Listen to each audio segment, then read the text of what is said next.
So it's all very big and dramatic and Foster-like.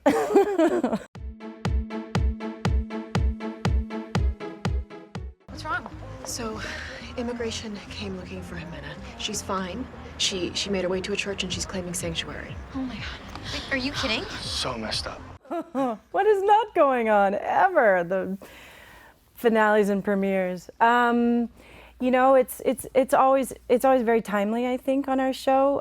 We're dealing with, as usual, as always, you know, boyfriends and girlfriends and that kind of thing. But we've got some serious things going on as well. You know, we think that we've got Callie on the straight and narrow, you know, doing the right things and trying to stay out of trouble. But of course, as we leave us last time, she's gotten herself in a little bit of a snag, trying to help someone. So her heart's in a good place. But now we are left scrambling and trying to help her friend. So this season, Callie is really trying to kind of anchor herself in her art and be responsible, and a lot of her energy is going towards Jimena and, you know, fighting her DACA status. And so, yeah, she's really just kind of trying to be on a good path. We've left off and we've had a lot of stuff with Jude starting to get into video game streaming. That's been a big thing. We also had a little kerfuffle with Taylor and Noah and their friendship and their dynamic between Jude and how that all affects them. And in season, 5B, in the second half, we come back to a lot of the same type of streaming service that Taylor and Jude are still doing. And there are, of course, some still relationship bumps that happen in this season. It might not necessarily be Taylor and Noah this time, but there's definitely some bumps that Noah and Jude have. He proposed to Emma, and she was like, "I can't marry you if you're going to throw your education." And so I think he's decided to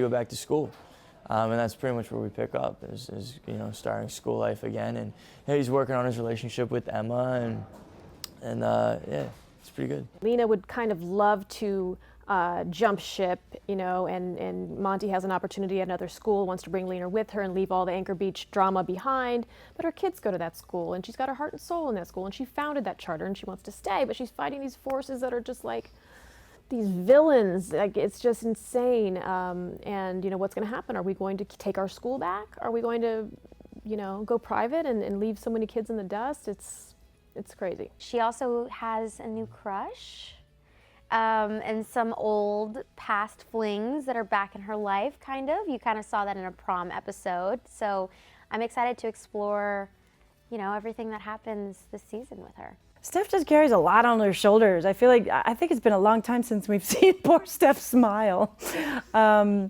She's dealing with these kids and she's got her own issues of having a lot on her plate and dealing again with Callie having made the decision and it, because it is legal and because it has to do with ICE and the police, etc., that she swoops in and tries to diffuse the situation. And so it's all very big and dramatic and Foster-like.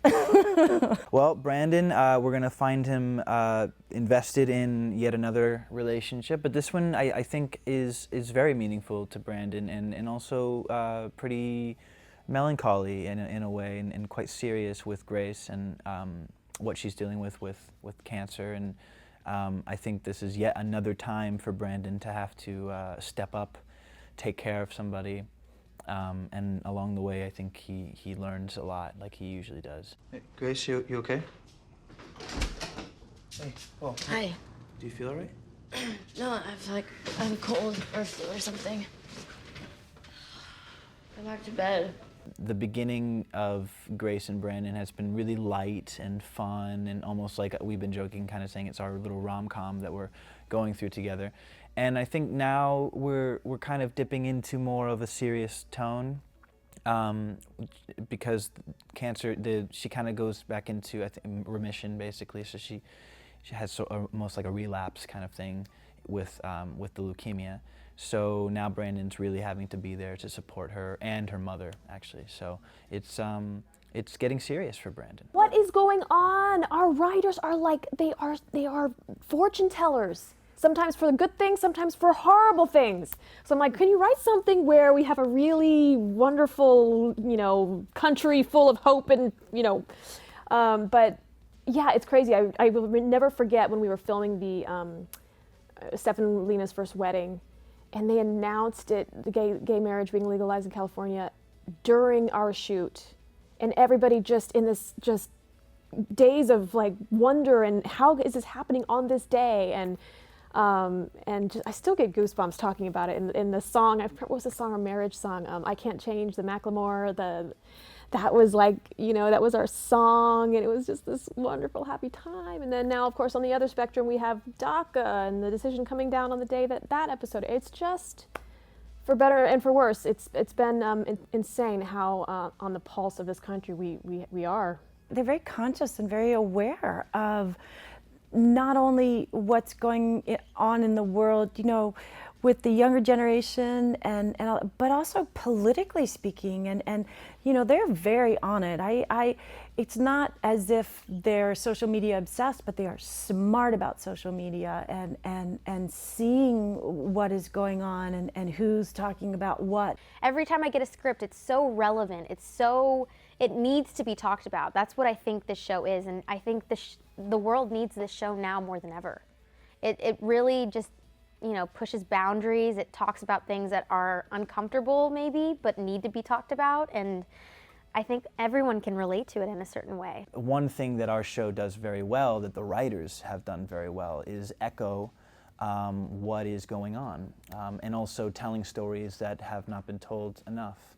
And I think people keep coming back to see what else we have to say, and I couldn't be more proud. I think that's the number one thing I'm proud of with this show is the voices that we have in this show, that we voice for communities that otherwise don't get it. I think the main thing that audiences take from the show is just the message about family and about a different kind of family and a blended family, and just the kind of universal messages about love and acceptance. And then it's also just like uncanny how relevant the show is. Just the episodes that air during important political things that are going on in the world, and how much they're synchronized is like very crazy. I don't know if the producers have some kind of fortune-telling crystal ball situation, but yeah, so I think it's a mix of just kind of core family values, as well as how topical the show is and how it represents a lot of people. Honey, you're not broken, and I promise you that we're gonna stop making you feel that way. What were you guys fighting about? You. It's always you. The Fosters. Watch from the beginning on Netflix and catch the winter premiere January 9th on Freeform.